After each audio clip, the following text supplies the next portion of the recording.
Hello mga guys! At ayan kami nagbabalik. At yan, galing nga pala ng di kapinisan yung aking papa and aking kaya naisipan kong umuwi ng Dibayabay, sumabay sa kanila. Biyahe nga lang pala sila dyan ng isda at pusit na kanilang tumapi daw sila kasi nga medyo maalon na. Pero nung umaraw naman, medyo humipa naman yung dagat. Kaya medyo maganda na yung dagat ngayon nung pagbalik namin. At sa part na yan, nag-aayos na nga pala dyan si Pareng Shout out nga pala kay Pareng Cardona, uminom pa ng isang 2x2 bago umalis. Yan ka talaga kay Mareng Mylene pag uwi ng Dibayabay. Aba, ito naman si Pareng Cardo kung ano-ano pang ginagawa. Dalian mo na dyan at tayo nang makaabante na tayo. Sana all na lang talaga may mga daing na pusi. At kanino mo naman yan ibibigay, Pareng Cardo? Baho-baho pa ito, Say! At ayun, buti na lamang ay tapos na siyang magkuli-kulikot ng kaya ayun, hinihila na niya yung angkla. At ako'y excited na rin umuwi ng Dibayabay. At nung uutusan ko na nga pala yung kapatid ko dyan magsagwan ay bero siya marunong kuno. Sagwan kami ka. Sagwan ka.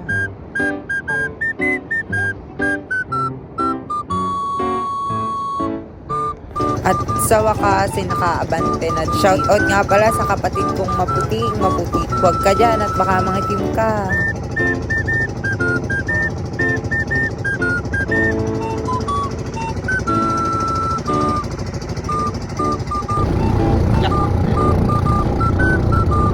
Sana ay naglalang bakit? Siguro, hindi ko na inanalagyan ang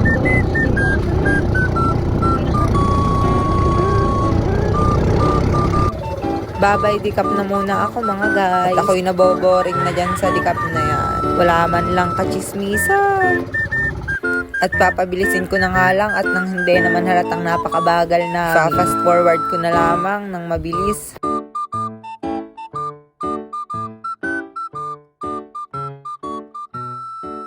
At feeling ko nakaramdam kami ng gutom kaya nag-skyflakes na lang muna. Kasi di naman talaga ako kumain. Kasi di ko naman talaga gusto yung ulam. Charot! Di talaga ako nakain ng ganun. At ayan, malapit na nga pala kami sa may Jotory. Yung Jotory is yung pagitan ng Dibeba at Dicap. Dito sa may coastal area. From Baler kasi ang madadaanan nyo is then Dibayabay, then Jotory, bago yung Dicap. Yung Dicap is yung isa sa pinakamalawak na coastal area. Siya yung pinakamalawak na barangay. Tama ba? Or pangalawa sa malawak? Ganun. Basta mga ganun. Kita nyo naman dyan si Fokerat na di masarap. Kaya ganyan yung mukha niyan is nangangamba yan. Medyo may galaw kasi talaga yung dagat dito sa may pagitan ng Dicap at Jotory. Kaya naman, Pareng Cardo, ayusin ang pagdadrive. At nasisilayan na nga namin yung Jotory. Bumisita rin kayo paminsan-minsan pag fiestahan dyan guys, masaya. At yan na nga yung Jotory.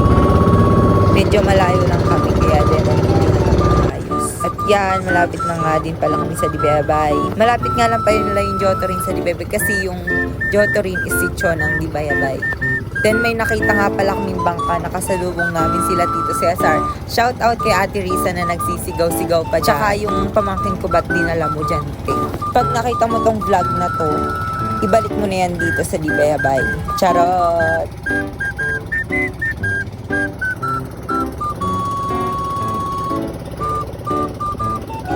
At yan, malapit na talaga kami sa Dibayabay. Actually, Dibayabay na kami dyan. At yan, malapit na talaga kaming dumuong mga guys. At yan na pala si Mikay. Shout out sa'yo. Init na init ka na dyan, de ka pa lumili. Ano ka, nagpapaitim? At malayo pa nga lang talaga is napatay na kami. Napatay na agad ni Papa. Aba, Pareng Cardo, ayusin mo naman. Ayan nga pala si Pareng Cardo mga guys.